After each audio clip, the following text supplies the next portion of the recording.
আজি আমাৰ দুয়োটাকে এনেকৈ কিয়নো মাতিলা কোৱাচোন সোনকালে। ষ্টপ, মই কথা এটা ভাবিছোঁ। তহঁতেতো দেখিছই সৰুৰ ভাইৰৰ কোনো কাম কাজৰ প্ৰতি ধান্দা নাই। দিনৰ দিনটো তলৌ ঘটৌকে ঘূৰি ফুৰোতেই যায়। কিন্তু সেই বুলিতো তাক আমি আওকাণ কৰিলে নহ'ব, তাৰো ভৱিষ্যত এটা আছে, তাকোতো বিয়াখন পাতি দিব লাগিব।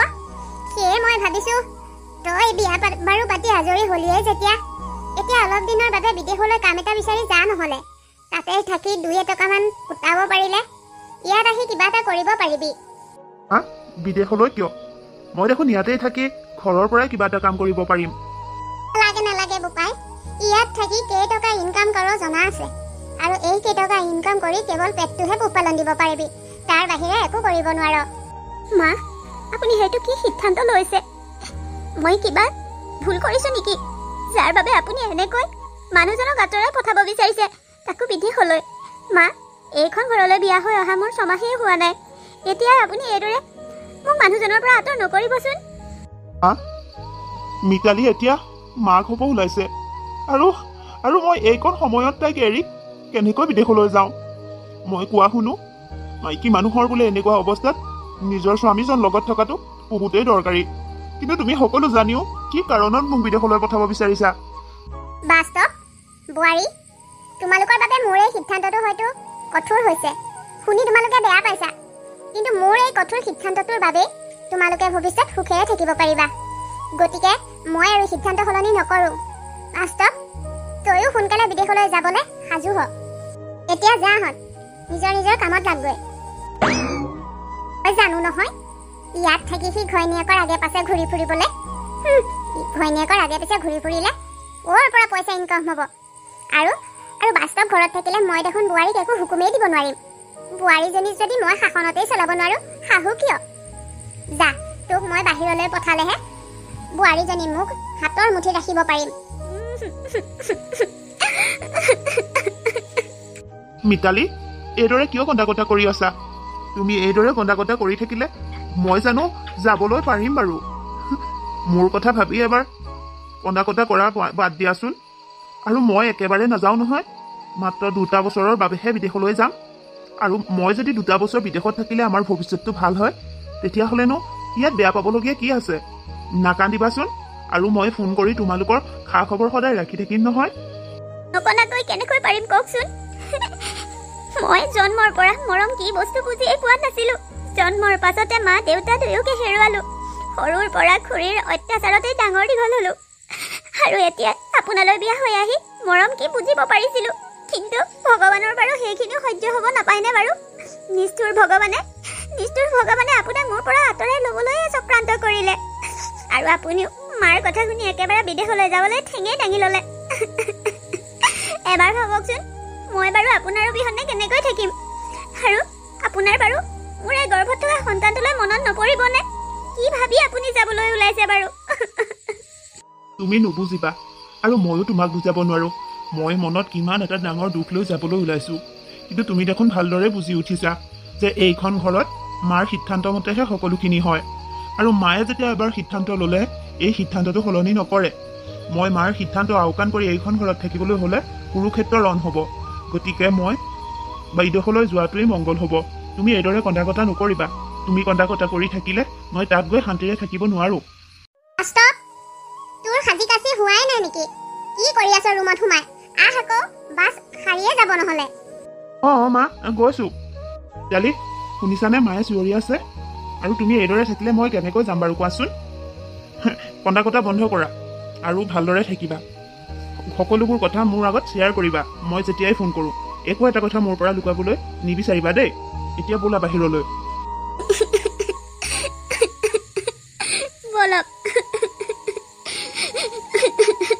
আজি মানুহজনলৈ বৰ মনত পৰিছে।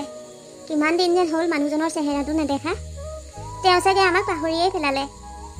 ভাবিছিলোঁ ল'ৰাটো জন্ম হোৱা খবৰ শুনি তেওঁ গুচি আহিব, কিন্তু কি মাক নাজানো। তেখেত আহিম বুলি কোৱা শুনিও মায়ে মানা কৰিলে, আৰু এতিয়া ল'ৰাৰো 4 বছৰ হৈ গ'ল। সি বাপেক কেনেকুৱা দেখিয়েই পোৱা নাই। কি যে হ'ব আৰু কি যে ভাবিছে মাজনীয়ে মই একোৱেই বুজি পোৱা নাই। কিয় আমাৰ দুটাক আঁতৰে আঁতৰে ৰাখিছে কেৱল মায়েহে জানিব। মা শুনাই কোৱাচোন, তোমাৰ ভোক লাগিছে নেকি? ভোক লাগিছে যদি ৰ'বা দেই, ভাত হ'বই এতিয়া। ভাত হ'লেই তোমাক মই খাবলৈ দিম। নাই মা, মোৰ ভোক লগা নাই। মই তোমাক বেলেগ এটা কথা সুধিবহে আহিছোঁ। মোৰ লগৰ গোটেইকেইটাৰে বাপেকহঁত আছে আৰু মনটোৱেতো সকলো সময়তে বাপেকৰ লগতেই খেলি থাকে। মা, আমাৰ দেউতা ক'ত আছে? দেউতা নাহিব নেকি? মোৰো দেউতাৰ লগত খেলিবলৈ বৰ মন যায়। তুমি দেউতা ক'ত আছে সোনকালে আহিবলৈ ক'বাচোন। শুনাই, তুমি আৰু দুখ কৰি নাথাকিবা। দেউতা সোনকালেই আহিব আৰু দেউতা যেতিয়া ঘৰলৈ আহিব তুমি যিমান মন যায় সিমান খেলিবা। ঠিক আছে তেতিয়াহ'লে মা, মই এতিয়াই মনটোক গৈ কৈ আহোঁগৈ যে আমাৰো দেউতা সোনকালে আহিব। দেউতা আহিলে ময়ো তাৰ দৰে দেউতাৰ লগত খুব খেলিম। ল'ৰাটোৱে যে কিমান দেউতাকক বিচাৰি আমনি কৰি থাকে, এই আইতাকজনীৰ চকুত পৰিছেনে নাই নাজানো আৰু। কিমান নিষ্ঠুৰ মানুহ হ'লে বাৰু এইদৰে বাপেকৰ পৰা সন্তানটো আঁতৰাই ৰাখিব পাৰে। সঁচাকৈ দেই, মোৰ খুৰীয়ে অত্যাচাৰী আছিল, কিন্তু মই যি দেখিছোঁ মোৰ খুৰীতকৈও এই শাহুজনী আৰু বেছি অত্যাচাৰী। মা, মই ইয়ালৈ অহা আজি 4 বছৰেই হৈ গ'ল। মই ইয়াত যথেষ্ট পৰিমাণৰ সঞ্চয় কৰিছোঁ আৰু এইখিনি টকা আনি মই ভালকৈ তাতে এটা ব্যৱসায় কৰিব পাৰিম আৰু মোৰ ব্যৱসায়ত ভাইটিকো মই লগাব পাৰিম। তেনেকৈ তাৰো এটা সংস্থাপন দিয়া হ'ব। গতিকে মই ভাবিছোঁ মই খুব কম দিনৰ ভিতৰতে ঘৰলৈ যাম। ইমানকৈ যদি আহিবলৈ মন গৈ আছে, আহিবি আৰু। মোৰো বৰকৈ দেহ মন ভাল নহয়, কোনদিনা চকু মুদো ঠিক নাই। গতিকে তই যদি আহিম বুলি ভাবিছ তেতিয়াহ'লে এইবাৰ আৰু মই তোক বাধা নিদিওঁ। তই সোনকালে গুচি আহ। ঠিক আছে মা, তোমাৰ পৰা পাৰ্মিশ্যন পালোঁ যেতিয়া মই আৰু এতিয়া ঘৰলৈ যোৱাৰ বাবে সাজু হওঁ। এতিয়া ৰাখোঁ দিয়া। মই যে ঘৰলৈ যাম খবৰটো মিতালীকো দিবা। তোমাৰ আকৌ কি হ'ল? ইমান ভেবালেকি মোলৈ কি চাই আছা? চাইছোঁ মা, আপুনি যে মানুহজনক আহিবলৈ আকৌ পাৰ্মিশ্যন দিলে। মই আকৌ ভাবিছিলোঁ গোটেই জীৱনটোৰ বাবে আমাৰ দুইটাক আঁতৰাই ৰাখিব নেকি। হা, আপুনি যে মেডিকেলত আছে এই খবৰটো তেখেতক কিয় নক'লে? এনেকৈ কথাবোৰ লুকুৱাই ৰখাটো ভাল হৈছে জানো? কিয়? তেতিয়াহে তোৰ মানুহজন আৰু দুদিন আগতীয়াকৈ আহিব পাৰিব নহয় জানো? মই একেবাৰে মৰি যোৱাকৈ গা বেয়া হোৱা নাই নহয়, যেন একেবাৰে তাকো খবৰ দিম। মিছাতে এনে টেনশ্যন এসোপা কিয়নো দিব লাগে? সেইবাবে নক'লো। তই আকৌ মই নুশুনাকৈ ফোন কৰি কৈ নিদিবি। হা, তেনেকৈ মনে মনে কথা ক'ব বিচৰা হ'লে মই দেখোন বহু কথাই তেখেতক ক'ব পাৰিলোহেঁতেন। কিন্তু আজিলৈকে মোৰ লগত ঘৰখনত কি ঘটি আছে মই তাৰ অকণমান কথাও তেখেতক জানিবলৈ দিয়া নাই। মই আপুনি ভবাৰ দৰে ইমান তলৰ খাপৰ মানুহ নহয়। হ'ব জনা আছে। আৰু এতিয়া এইদৰে হস্পিটেলত থাকি মোৰ লগত তৰ্কবাদ কৰি থাকিব নালাগে। মই এতিয়া তৰ্ক কৰিব পৰাকৈ ইমান শক্তিশালী হৈ থকা নাই। মোৰ গাটো বৰ বেয়া লাগিছে। ডক্তৰক খবৰ দিয়া গৈচোন যোৱা। হয় নেকি মা? আপুনি অকণমান শুই দিয়কচোন। মই এতিয়াই ডক্তৰক মাতি আনিমগৈ। খুৰাদেউ, মই বাৰু কিহৰ ইমান দুৰ্ভগীয়া? জন্ম হয় মা দেউতাক চিনিয়ে নাপালোঁ। মই চিনি পোৱা হোৱাৰ আগতে মা দেউতা দুয়োজনে মোক এৰি গ'ল। আৰু এতিয়া চাওকচোন, বিয়া হৈ কেৱল মাত্ৰ 5টা মাহ মই মানুহজনৰ লগত থাকিবলৈ পালোঁ। আৰু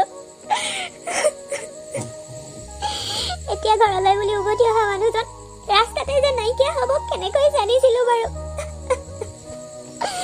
মোৰ লগতে মোৰ সন্তানটোও দুৰ্ভগীয়া হ'ল। সিও দেউতাকৰ মুখখন দেখিবলৈ নাপাওঁতে দেউতাকক হেৰুৱাই পেলাব লগা হ'ল। এৰা কি বুলিনো তোক বুজনি দিম? মই একোৱেই বিচাৰি পোৱা নাই। তোৰ শাহুৰাৰজনীও বৰ নিষ্ঠুৰ মানুহ আছিল। কোন মাকে বাৰু এইদৰে বোৱাৰীক আঁতৰ কৰি থৈ ভাল পায় বাৰু কচোন? হয়, মানুহে টকা ঘটিব লাগে, কিন্তু এইদৰে আৰু ইমান বছৰ বছৰ ধৰি বাহিৰত থাকি টকা গোটালেহে হয়নে? তাকতো মাজতে হ'লেও এবাৰ আহিবলৈ দিব লাগিছিল। এতিয়া মাকেও পুতেকক দেখিবলৈ নাপাওঁতে চকু মুদিব লগা হ'ল, এইফালে পুতেকেও তহঁতক দেখিবলৈ নাপাওঁতে চকু মুদিব লগা হ'ল। কি যে হ'ব আৰু? মই ভাবি ভাবি এটাই বুজিছোঁ, ভগৱানে যাৰ কপালত দুখ লিখে সেইখন কপালত অকল দুখেহে লিখে নেকি? সুখ নামৰ কথাষাৰ লিখিবলৈ পাহৰিয়ে যায় কিজানি। আপুনি ঠিকেই কৈছে খুৰাদেউ। যিজনী মানুহে টকাৰ বাবে সন্তানক ইমান দূৰত ৰাখিলে, সেই সন্তানক যিখিনি টকা সঞ্চয় কৰিলে তাৰ কিবা লাভ হ'ল জানো কওকচোন? মিছাতে পৰিয়ালটোৰ পৰা হাতৰ হৈ থাকি। মই এইদৰে কন্দা কটা কৰি নাথাকিবি। অন্ততঃ ল'ৰাটোৰ মুখলৈ চাই নিজকে অকণমান সাহসী কৰি ৰাখিবি। এতিয়া তহঁতৰ গোটেই ভৱিষ্যতটো পৰি আছে। ল'ৰাটোৰ ভৱিষ্যতটো তয়ে গঢ় দিব লাগিব। গতিকে তই এজনী শক্তিশালী মাতৃ হ'ব লাগিব, যাতে তই তোৰ সন্তানক বাপেক আৰু মাকৰ দুয়োটাৰে মৰম দিব পাৰ গতিকে এইদৰে তই লেহুকা হৈ পৰিলে নহ'ব ময়ো ভাবিছোঁ সেইটো কথা কিন্তু যিমান হ'লেও মই ইমান সহজে সকলোবোৰ কথা কেনেকৈ পাহৰি যাম বাৰু খুৰাদেউ চিন্তা নকৰিবি লাহে লাহে সকলোবোৰ ঠিক হ'ব বাৰু ময়ো অহা বহুত সময়ে হ'ল মই এতিয়া গৈ থাকোঁতে তই খা খবৰ এটা কৰি থাকিবি হ'ব খুৰাদেউ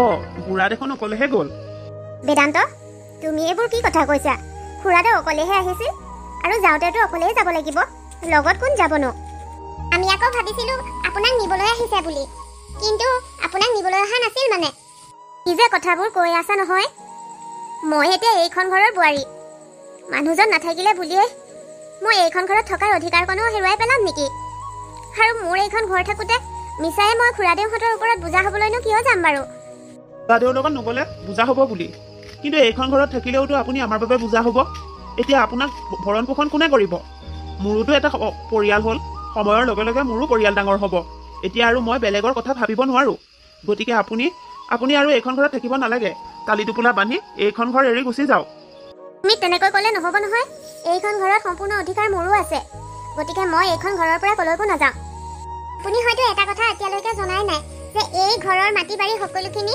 বেদান্তৰ নামত কৰি লোৱা হ'ল গতিকে এইখন ঘৰত সম্পূৰ্ণ অধিকাৰ আমাৰহে আছে আপোনাৰ নাই গতিকে যিমান পাৰে সোনকালে ঘৰৰ পৰা তালি টোপোলা বান্ধি ওলাই যোৱাৰ ব্যৱস্থা কৰক নহ'লে কিন্তু আমি গতিয়াই বাহিৰ কৰি দিবলৈ অকণমানো চিন্তা নকৰিম এইবোৰ কি কৈছা তোমালোকে আৰু মোৰ এনেকুৱা এটা পৰিস্থিতি দেখি এইবোৰ কথা ক'বলৈ তোমালোকৰ অকণমানো বেয়া লগা নাইনে মোৰ কথা ভাবিব নালাগে অন্ততঃ কণমানি ভতিজাটোৰ কথা ভাবাচোন সেই অকণমানি ল'ৰাটোলৈ মই এতিয়া ক'লৈ যাম বাৰু তাৰ দেউতাকহে ঢুকাইছে মাক বৰ্তমানো জীয়াই আছে গতিকে মাকজনী জীয়াই থাকোঁতে সন্তানৰ সকলোখিনি চিন্তা মাকে কৰিব লাগে আমি কিয় কৰিম আমাৰোতো সন্তান আছে আমি আমাৰ নিজৰ সন্তানৰ কথা চিন্তা কৰিব পাৰিম আনৰ সন্তানৰ কথা চিন্তা কৰি এনেই বুজাই সোপা চপাই ল'ব নোৱাৰোঁ গতিকে আপুনি যিমান পাৰে সোনকালে এই ঘৰ এৰি যোৱাটো চিন্তা কৰক এনেকুৱা এটা দিন দেখিবলৈকে মোৰ মানুহজনে 4টাকৈ বছৰ নিজৰ পৰিয়াল বাদ দি বাহিৰত ধন ঘটি তহঁতলৈ পঠাইছিলেনে বাৰু তেওঁ য'ৰ পৰা দেখি আছে দেখি চাগে তেওঁ কষ্ট পাইছে সঁচাকৈ দেই মানুহ ভবাতকৈও বহুত নিষ্ঠুৰ হ'ব পাৰে মই আৰু এইখন ঘৰত নাথাকোঁ দুখীয়া হ'ব পাৰোঁ কিন্তু আত্মসন্মান মোৰো আছে মোৰ কেইটামান সাঁচতীয়া টকা আছে সেইকেইটাকে লৈ মই ওলাই যাওঁ ক'ৰবাত নহয় ক'ৰবাত ভাড়া ঘৰ এটা বিচাৰি তাতেই থাকিম কিন্তু এইখন ঘৰত থাকি এহেঁতৰ বুজা হ'ব নোৱাৰোঁ মই তোমাৰ কথাবোৰ জানিব পাৰি মনটো দুখেই লাগিছে বহুত বেছি অন্যায় হ'ল তোমাৰ লগত বাৰু চিন্তা নকৰিবা ভগৱানে যি কৰে ভালৰ বাবেই কৰে মোৰ এই ঘৰটো এনেই পৰি আছে তুমি ইয়াতেই থাকিব পাৰিবা আৰু তুমি তাঁতশাল ব'ব জানানে অঁ বাইদেউ অলপ চলপকৈ জানো খুব ভাল কথা তেতিয়াহ'লে তুমি আৰু কাম বিচাৰি বেলেগলৈ যোৱাৰ প্ৰয়োজন নাই মোৰ এটা হেণ্ডলুম চেণ্টাৰ আছে তুমি তাতেই কাম কৰিব পাৰিবা আৰু তাত কাম কৰিলে তুমি ঘৰখন চলোৱাৰ উপৰিও ল'ৰাটোকো ভালকৈ পঢ়ুৱা শুনা কৰিব পাৰিবা তোমাৰ বাৰু অৱস্থাটো বুজি তোমাক কেইটামান পইচা মই বেছিকৈয়ে দিম গতিকে তুমি কালিৰ পৰা মোৰ হেণ্ডলুম চেণ্টাৰলৈকে আহিবা বাইদেউ আপোনাক কি বুলি যে ধন্যবাদ দিম সঁচাকৈ মানুহে এনেই নকয় কোনো নাই যাৰ ঈশ্বৰ সহায় তাৰ মোৰ বাবে আপুনিয়েই ভগৱান আপোনাৰ এই উপকাৰ মই সদায় মনত ৰাখিম আৰু ঠিক আছে এইবিলাক কথা আমি পাছে পৰিও পাতি থাকিব পাৰিম এতিয়া ঘৰটোলৈ যোৱা ঘৰটো ভালকৈ ঠান ঠিক লগাই লোৱাগৈ হ'ব বাৰু বাইদেউ এনেকুৱা এটা যে দিন দেখিবলৈ পামগৈ মই কোনোদিন কল্পনাই কৰা নাছিলোঁ অৱশেষত ভগৱানেও কৃপা কৰিলে সেইবাবে এতিয়া ল'ৰাটো নিজৰ ভৰিত নিজে থিয় দিব পৰা হ'ল আৰু আমাৰো অৱস্থাটো আগতকৈ বহুতখিনি ভাললৈ আহিলে এইখিনিৰ বাবে বাইদেৱেও বহুতখিনি সহায় কৰি থৈছে সেই মানুহজনীক ভগৱানে সদায় মংগল কৰি ৰাখিলেই হ'ল আৰু ময়ো ল'ৰাটোক সোনকালে বিয়াখন পাতি আজৰি হ'ব পাৰিলেই হ'ল আৰু মা অকলে অকলে বহিনো কি চিন্তা কৰি আছা অঁ মন তই আহিলি আৰু অকলে অকলে বহি চিন্তা কৰি নাথাকিনো লগ এটা ক'ত পাম কথা বতৰা পাতি থাকিবলৈ তয়ো আৰু মোক লগ এটা গোটাই দিয়াৰ কথা চিন্তাই কৰা নাই মোৰ বাদ দিয়াচোন বৰ ভাল খবৰ এটা আছে মই যে অফিচৰ পৰা লৰালৰিকৈ আহিছোঁ তোমাক খবৰটো দিবলৈ জানানে মা মই যে ফ্লেট এটা কিনাৰ কথা কৈ আছিলোঁ তোমাক আজি ফাইনেলি কিনিয়ে পেলালোঁ কি তই ফ্লেট কিনিলি কিন্তু ইমানখিনি টকা তই ক'ত পালি পিছে হা বেংকতে লোন এটা ল'লোঁ আৰু এতিয়া ধাৰ মাৰিবলৈ বৰ এটা চিন্তা কৰিব নালাগে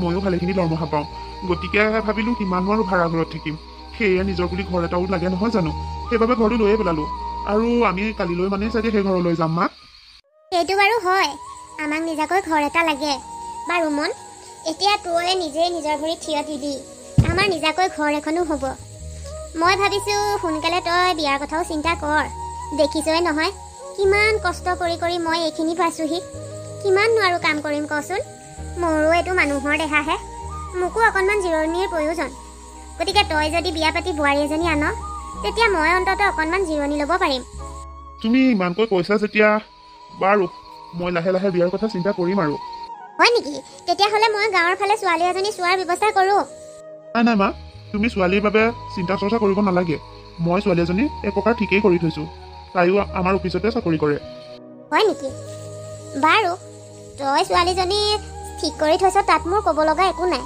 কিন্তু মন তাই যদি চাকৰি কৰে তেতিয়াহ'লে তাই যদি ইয়ালৈ বিয়া হৈ আহেও তেতিয়াহ'লে মোৰ দেখোন বোৱাৰী অনা ননা একেই হ'ব গতিকে তই তাইক কবি যে বিয়া হৈ অহাৰ পাছত তাই চাকৰিটো এৰিব লাগিব বাৰু মা এইবোৰৰ বিষয়ে মই তাইৰ লগত ভালকৈ পিছত আলোচনা কৰিম এতিয়া মোৰ বৰ ভোক লাগিছে যোৱা কিবা এটা উলিওৱাগৈ মই খাই লওঁ ঠিক আছে খাই বৈ তেতিয়াহ'লে আমি এবাৰ বাইদেউ ঘৰৰ পৰা আহিমগৈ ওলাবি মানুহজনীকো আমি যে ঘৰ এটা ল'লোঁ খবৰটো দিব লাগিব মানুহজনে বহুত সহায় কৰি থৈছে অ' ঠিক আছে বাৰু যাম দিয়া এইদৰে আৰু কিমান চুচৰাই থাকিবা আগতেতো কৈ আছিলা নিজাকৈ ঘৰ এটা লোৱাৰ পাছত বিয়াৰ কথা ভাবিবা এতিয়া নিজাকৈ ঘৰো ল'লা কিন্তু তুমি দেখোন বিয়াৰ কথা একো ভবাই নাই তুমি সোনকালে তোমাৰ মাক কথাটো কোৱা আকৌ মইতো মোৰ ঘৰত সকলোকে জনালোঁ আৰু আমাৰ ঘৰৰ পৰা সকলোৱে মোৰ সিদ্ধান্তত সন্মতি জনাইছে এতিয়া তোমাৰ মাক তুমি কথাষাৰ ক'লে আমাৰ বিয়াখন পাতিব পাৰোঁ প্ৰিন্সি মই তোমাক কথা এটা ক'বলৈ পাহৰিয়ে আছিলোঁ মই তোমাৰ কথা মাক ক'লোঁ কিন্তু মায়ে এটা কথা কৈছে অ' মাৰ কথাটো ময়ো ভাবি চাইছোঁ মায়ে ভুল কোৱা নাই তুমি বিয়াৰ পাছত আৰু চাকৰি কৰিব নালাগে বুজিলা ঘৰতে ঘৰৰ কাম বন কৰি মাৰ লগতে থাকিবা কিন্তু কিয় মই বিয়া হ'লোঁ বুলিয়ে মই মোৰ স্বাধীনতা হেৰুৱাই পেলাব লাগিব নেকি ৰে তুমি কথাবোৰ কিয় ভুলকৈ বুজা প্ৰিন্সি তুমি কথাবোৰ নিজেও ভাবাচোন তোমাকতো মই মোৰ মাৰ বিষয়ে বা মোৰ বিষয়ে সকলোখিনি কৈছোঁৱেই সকলোখিনি জনাৰ পাছতো এইদৰে কিয় কৈছা বাৰু মায়ে ইমান দিন বহুত কষ্ট কৰিলে এতিয়াও মাক অকণমান জিৰণিৰ প্ৰয়োজন আৰু মায়েতো বিয়াখন সেইবাবেই পাতিব বিচাৰিছে যে ঘৰলৈ বোৱাৰী এজনী আহিলে অন্ততঃ মায়ে কেইটামান কামৰ পৰা নিজকে আঁতৰাই ৰাখিব পাৰিব এতিয়া বিয়াৰ পাছতো যদি তুমি আকৌ চাকৰিকে কৰি থাকা মাৰ সেই আগৰ আগতে একে কাম কৰিবলগীয়া নহ'ব জানো গতিকে মায়ে কোৱা কথাটো ময়ো এক প্ৰকাৰে সন্মতিয়ে জনাইছোঁ আৰু তুমিনো চাকৰি কৰা কি প্ৰয়োজন ময়োতো ভালেখিনি দৰমহা পাওঁ এইখিনি টকাৰে আমি ঘৰখন ভালদৰে চলিব পাৰিম গতিকে তুমি আৰু বিয়াৰ পাছত চাকৰি কৰিব নালাগে দিয়া হ'ব আৰু দিয়া তুমিও যদি বিয়াৰ পাছত মই ঘৰতেই থকাটো বিচাৰিছা তেতিয়া সেইটোৱে হ'ব মই বিয়াৰ পাছত চাকৰিটো এৰি দিম এতিয়া সোনকালে বিয়াৰ দিন এটা চাই বিয়াখন পতাৰ চিন্তা কৰা হ'ব মই সোনকালে পণ্ডিত এজনৰ লগত কথা বতৰাবোৰ পাতিম এতিয়া মই গৈ থাকোঁ দিয়া মোৰ এটা কামো আছে ঠিক আছে যোৱা বুঢ়ী এইজনীও কম নহ'ব যেন পাইছোঁ বিয়াৰ আগতেই মোৰ ভাকি কটাৰ চেষ্টা কৰিলেই বাৰু বিয়াখন হৈ ল'ব দে এবাৰ যেতিয়া মই সেইখন ঘৰত প্ৰৱেশ কৰিব পাৰিম তাৰ পাছত তই কৰা এই ভুলৰ শাস্তি তোক মই প্ৰতি পদতেই দিম বুঢ়ী তই সাজু হ কি ভাবি ল'ৰাটোলৈ বিয়াখন পাতিলোঁ এতিয়া কি হৈছে নাজানো মোৰ ক্ষেত্ৰতহে এনেকুৱা কিয় হয় যিটো মই ভাবোঁ সেইটো সদায় বিপৰীতটোহে হয় কিন্তু কি কৰিম এইবিলাক কথা মনক ক'বও নোৱাৰোঁ মিছাতে এই ল'ৰাটোৱে মনত কষ্ট পাব গতিকে চাওঁচোন কিমান দিন সহ্য কৰি থাকিব পাৰোঁ অঁ আপুনি ইয়াতে বহি আছে নেকি অঁ বোৱাৰী কোৱাচোন কিবা কথা আছিল নেকি কথাটো থাকোঁতে আপোনাৰ লগত মোৰ বহুতেই আছে কিন্তু আপোনাক সকলোবোৰ কথা কৈ কোনো লাভ নাই এটা কথা নহয় আপুনি বুঢ়ী হ'ল আপোনাৰ এতিয়াও কাণ্ডজ্ঞান বোলা বস্তুটো নাই নেকি মই আৰু মন হাজবেণ্ড ৱাইফ হিচাপে মই তাৰ লগত বহি একান্ত মনেৰে অকলশৰে অকণমান কথা পাতিব বিচাৰোঁ আপুনিতো জানেই ল'ৰাটো দিনৰ দিনটো অফিচতেই ব্যস্ত থাকে অফিচৰ পৰা অহাৰ পাছত আপুনি আকৌ তাৰ কাষত বহি বিভিন্ন ধৰণৰ বেমাৰ আজাৰৰ নাটক দেখুৱাই তাৰ পৰা মৰম আদায় কৰিব বিচাৰে আৰু এইবিলাকৰ মাজত মই দেখোন অকণমানো তাৰ লগত কথাবলৈ সময়ে নাপাওঁ আপুনি কিয় এনেকুৱা কৰে আমাৰ লগত তুমি এইবোৰ কি কৈছা বোৱাৰী মইনো ক'ত তাৰ লগত বেলা পুৰাই বহি বহি কথা পাতোঁ তাক তেনেকৈ লগেই নাপাওঁ সেয়ে অফিচৰ পৰা অহাৰ পাছত তাৰ খবৰ খাতি এটা লওঁ আৰু মই বেছি সময়ৰ বাবে নবহোঁ নহয় বাৰু তুমি যদি সেইটোতো বেয়া পাইছা তেতিয়াহ'লে আজিৰ পৰা মই সেইটো কাম নকৰোঁ দিয়া তাতো পাবলগীয়া কথা ন ময়ো অকণমান বিচাৰোঁ তাৰ লগত বহি কথা বতৰা পাতিবলৈ কিন্তু আপোনাৰ পৰা মই অকণমান শান্তিৰে বহি কথাও পাতিবলৈ নাপাওঁ ইফালে দিনৰ দিনটো লেপৌ লেপৌকৈ ঘৰৰ চাকৰবোৰ কৰা থাকিলে আপুনিতো আৰু ভৰিৰ ওপৰত ভৰি তুলি মহাৰাণীৰ দৰে খাবলৈহে আছে। তাৰ বাহিৰে জানো আৰু কিবা কাম আছে? গতিকে এতিয়াৰ পৰা অকণমান কামবোৰ কৰোঁতে ভাবি চিন্তি চাব। বোৱাৰী, এইষাৰ কথা তুমিয়ে ক'লানে? মই কিমান ঠেঙৰ ওপৰত ঠেং তুলি বহি খাবলৈ পাইছোঁ অ'। তোমাতকৈ বেছি দেখোন ঘৰখনৰ কাম ময়ে কৰিব লাগে। তুমি মন অফিচৰ পৰা অহাৰ আগতহে মোক ৰুমলৈ পঠিওৱা, কিন্তু তুমি সেইখিনি তোমাৰ ভাগ্য ভাল বুলি ভাবিব লাগে যে তুমি মোৰ লগত ইমানখিনি কৰাৰ পাছতো মই ইয়াৰ বিষয়ে অকণমানো কথা মনক এতিয়ালৈকে জানিব দিয়া নাই। কিন্তু কেনেবাকৈ মনে এইবিলাক কথা গম পালে তোমাক কিন্তু এইখন ঘৰত খন্তেক সময়ৰ বাবেও নাৰাখে বোৱাৰী। আপুনি হয়তো পাহৰি গৈছে, আপোনাৰ পুত্ৰ মোৰ বৰ্তমান স্বামী, আৰু এজন স্বামীৰ বাবে নিজৰ পত্নীয়ে বেছি গুৰুত্বপূৰ্ণ হয়, নহয়নে? যদি আপুনি চাব বিচাৰে মই এইখিনি আপোনাক দেখাই দিব পাৰোঁ। ইমান অহংকাৰ নকৰিব, বুজিলে? সময় আহক, নিজেই গম পাব। কি ছোৱালী জানো পাই, এনেই এনে মোৰ লগত ফেফেৰি পাতি থাকে। ঘৰখনৰ ইমানবোৰ কাম বন কৰি তাইক সহায় কৰি দিয়াৰ পাছতো বোৱাৰী এজনীয়ে দেখোন মোক এষাৰ ভাল মাতো নলগায়। মই ইমান বেয়া হ'লোনে বাৰু? দিনে দিনে বুঢ়ীজনীৰ দম বাঢ়িছে, আৰু মোৰ ভয় হৈছে কেতিয়াবা যদি মনৰ আগত মোৰ বিষয়ে বুঢ়ীজনীয়ে কৈ দিবলৈ হয়, মনে মোক মানুহ কৰি নথয়। গতিকে বুঢ়ীয়ে কথাবোৰ কোৱাৰ আগতে মই বুঢ়ীক কিবা এটা ব্যৱস্থা কৰিব লাগিব। মই আৰু ৰখি থাকিলে নহ'ব, মই মোৰ নিজৰ ৰাস্তা ক্লিয়াৰ কৰি ল'ব লাগিব। প্ৰিন্সি, প্ৰিন্সি। মন, তুমি কেতিয়াবা আহিলা নেকি? মই তুমি অহা গমেই নাপালোঁ। মই অথনিৰ পৰা ইয়াতে বহি আছোঁ। বহি মই তোমাকেই চাই আছোঁ। ইমান গভীৰভাৱে কিনো চিন্তাত মগ্ন হৈ আছা? যদি ক'ব পৰা হয় মোক কোৱাচোন, কিজানি তোমাৰ এই চিন্তাখিনি মই নাশ কৰিব পাৰোঁৱে। মোৰ এই চিন্তা কেতিয়াও শেষ নহয় মন। আৰু তোমাক ক'লে জানো তুমি বিশ্বাস কৰিবা? তুমিতো মোকেই ভুল বুজিবা। কথাটোতো কোৱা, কি হৈছে? কিয় এইদৰে পাক লগাই থাকিব লাগেনো? মন, তুমিতো ঘৰত যিখিনি সময় থাকা তুমিতো নিজে দেখিছা মই মাক কিমান আলপৈচান ধৰোঁ, একো এটা কাম কৰিবলৈ নিদিওঁ। তাৰ পাছতো মায়ে মোক বৰ বেয়া ব্যৱহাৰ কৰে জানানে? আৰু মোৰ মাজে মাজে এনেকুৱা লাগে মাৰ মানসিকভাৱে অকণমান কিবা খেলি মেলি হৈছে নেকি। এইবোৰ কি কথা কৈছা অ'? নাই নাই নাই, এইটো কেতিয়াও হ'ব নোৱাৰে। মই জানিছিলোঁৱে তোমাক ক'লে তুমি কথাটো বিশ্বাস নকৰা, সেইবাবে মই নিজেই চিন্তা কৰি আছিলোঁ। আৰু মন, মই মিছা কৈছোঁ নে সঁচা কৈছোঁ তুমি নিজেই প্ৰমাণ পাবা। তুমিতো জানা মই মাৰ কিমান কেয়াৰ কৰোঁ, সকলো সময়তে আগে পাছে লাগি থাকোঁ। কিন্তু চাবা, মায়ে তোমাক সময় সুবিধা পালেই মোৰ কথা বেয়া বেয়াকৈ ক'ব। কিন্তু চোৱা, তুমি আৰু মোৰ ওপৰত যদি বিশ্বাস আছে, বা তুমি যদি মোক ইমান দিনে বুজি পাইছা, তেতিয়াহ'লে চাগে তুমি মাৰ কথাবোৰ বিশ্বাস নকৰা। আৰু এজনী সুস্থ মানুহে এনেকৈ মিছা কথা কেনেকৈ ক'ব পাৰিব? নিশ্চয় মানসিকভাৱে অসুস্থ হৈছে মা। আৰু তুমিতো মাৰ বিষয়ে সকলোখিনি কৈছা মোক।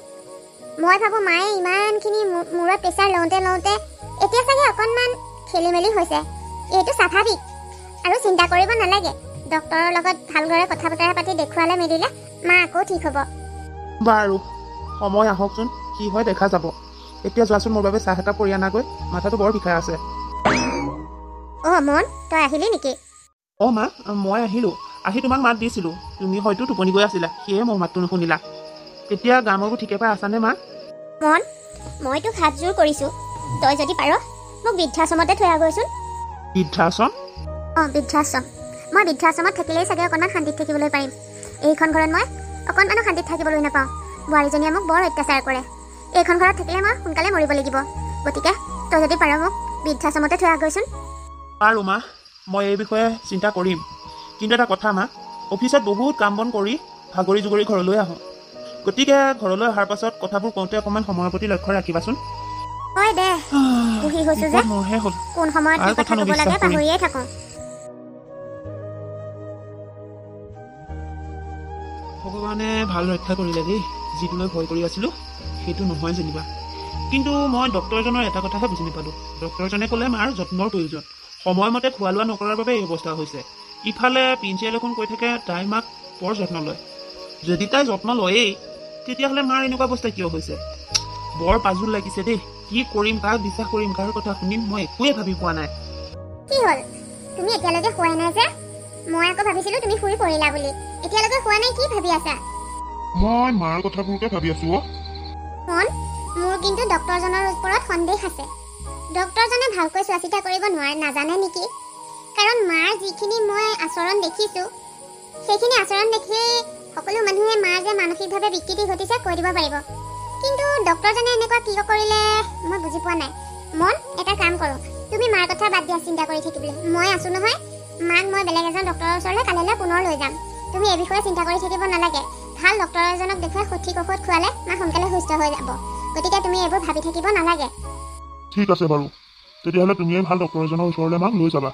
মই আৰু এইবিলাকত নোসোমাওঁ, তোমাকে দায়িত্ব দিলোঁ, তুমি মাৰ ভালদৰে চিকিৎসা কৰা। আৰু মই এতিয়া মাৰ ওচৰৰ পৰা আহোঁ এপাক, কিনো কৰি আছে চাই আহোঁগৈ। যোৱা, যিমান মন আজি সিমান মাৰ লগত কথা পতা। আজি অকণমানো মানা নকৰোঁ, কাৰণ আজিয়ে মাৰ লগত কথা পতা তোমাৰ শেষ দিন। কালিৰ পৰা আৰু এইটো সুবিধা নোপোৱা, কাৰণ মই কি প্ৰাণী তুমি আজিও মোক চিনি পোৱা নাই। এবাৰ যিটো মই ভাবোঁ সেইটো মই কৰিমেই। মাক কেনেকৈ মানসিক ৰোগী সজাব লাগে সেইটো মই ভালদৰে জানো। আৰু মাক যেতিয়া মানসিক ৰোগী সজাম, তেতিয়াৰ পৰা ময়ো সম্পূৰ্ণ সজাগ হৈ থাকিব লাগিব, কাৰণ তুমি আৰু মা সন্মুখামুখি হ'লেই মোৰ বাবে বিপদ। গতিকে মাক কেনেকৈ আঁতৰাই ৰাখিব লাগে সেইবোৰ মই ভালদৰে জানো, কাৰণ বুঢ়ীজনীয়ে জীয়াই থকালৈকে মই মুক্ত মনেৰে একো কৰিব নোৱাৰিম।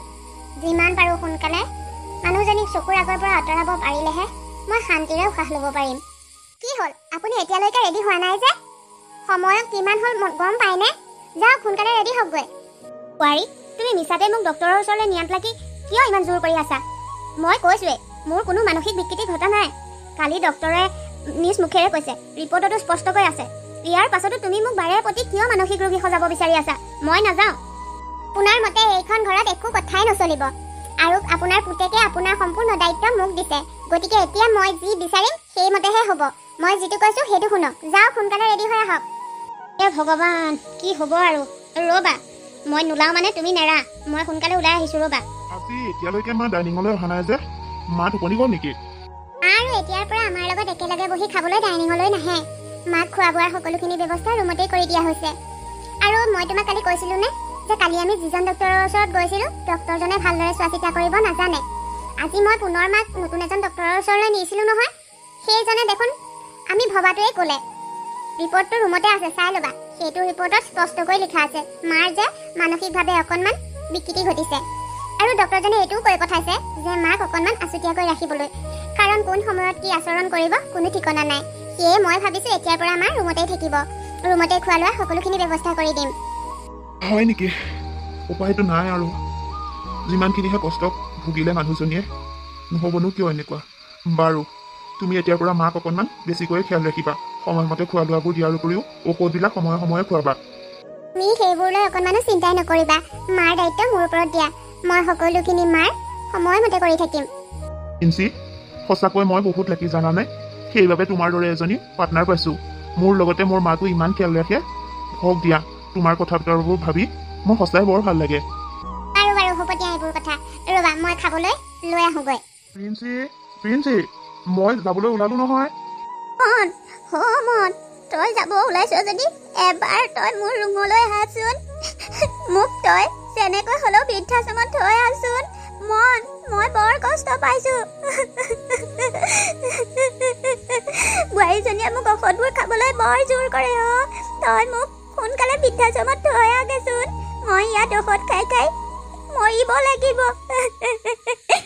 মায়ে এইদৰে কান্দিছে দেখোন, যাওঁচোন। কি হ'ল মন, অফিচলৈ যাবলৈ ওলাই আকৌ উভতি আহিছা যে? নাই, মানে মায়ে বৰ বেয়াকৈ কান্দি থকা যেন শুনা পালোঁ। সেয়ে এপাক মাক চাই যাওঁ বুলি ভাবিছিলোঁ। কোনো প্ৰয়োজন নাই মন, কাৰণ মায়ে এইদৰে চিঞৰি থকাটো প্ৰায় নিয়মেই। মই ৰাতিপুৱাৰ পৰা গধূলিলৈকে এজনী মানসিক ৰোগীৰ লগত থাকোঁ, গতিকে মই এইবিলাক বুজি পাওঁ। মিছাতে তুমি মাক চাবলৈ গৈ মনটো বেয়া লগাব নালাগে। তুমি মাৰ দায়িত্ব মোক দিছা নহয়, মই সকলোখিনি সময়মতে কৰি থাকিম। আৰু জানাই দেখোন, এজনী মানসিক ৰোগীয়ে যিকোনো কথা ক'ব পাৰে। গতিকে এইবিলাক কথা সোমোৱাই মনত এনেই মনটো কষ্ট নিদিবা। যোৱা তুমি অফিচলৈ। ঠিক আছে তেতিয়াহ'লে, মই গৈ থাকোঁ দিয়া। বুঢ়ী এজনীও কমটি বস্তু নহয়। ইমানকৈ অত্যাচাৰ কৰাৰ পাছতো মৰাৰ নাম নলয়েই দেখোন। দিনে দিনে তেলহে ফাটিছে। এই বুঢ়ীজনী যেনেকৈহে চিঞৰিছে, এইজনীক আজি ভালকৈ অকণমান শিক্ষা দিব লাগিব, নহ'লে এইজনীয়ে মোক ফচাই মাৰিব। মোক মাতিছিলে আপুনি? অঁ মন, মই মাতিছিলোঁ। তোমাক মই ফাইল এটা কমপ্লিট কৰিব দিলোঁ, কিন্তু তুমি ইমান খেলি মেলি কৰিছা যে কিয়? ছাৰ, ক্ষমা কৰিব। কিয় নাজানো, আজি অফিচলৈ আহি মই অফিচৰ কামত একেবাৰে মন লগাব পৰা নাই। মনটো কিবা খেলি মেলি লাগি আছে। বুকুখনো কিবা এটা ভয় ভয় ভাৱ লাগি আছে।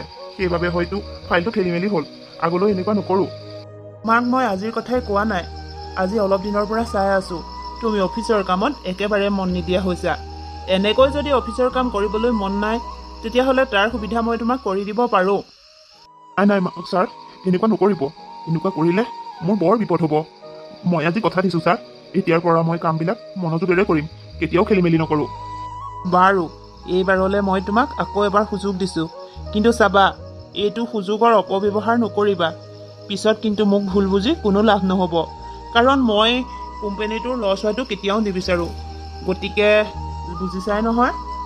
হ'ব ছাৰ, মই মনত ৰাখিম। আপুনি কি বুজিব, মোৰ ঘৰখনত কেনেকুৱা এটা পৰিস্থিতি হৈ আছে। মই যে অফিচলৈ আহিব পাৰিছোঁ সেয়াই যথেষ্ট। কিন্তু আজি মোৰ কিয় নাজানো মনটো বহুত খেলি মেলি লাগি আছে। আজি ফোনো ঘৰৰ পৰা কেইবাবাৰো আহিছে, কিন্তু মোৰ ফোনটো ৰিচিভ কৰিব মন যোৱা নাই। মিছাতে ঘৰখনৰ জামালাবিলাক আকৌ মনত সোমোৱাই ল'লে মোৰ অফিচৰ কাম আৰু খেলি মেলি হ'ব। গতিকে মই ফোনটো অফ কৰি কামতে লগা ভাল হ'ব। শান্তি।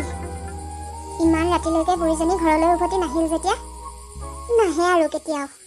ভাল কলগ্ৰহ এটাৰ পৰা ৰক্ষা পালোঁ। যা এতিয়া য'ত গৈ মৰম মৰি থাক, মোৰ কোনো প্ৰয়োজন নাই।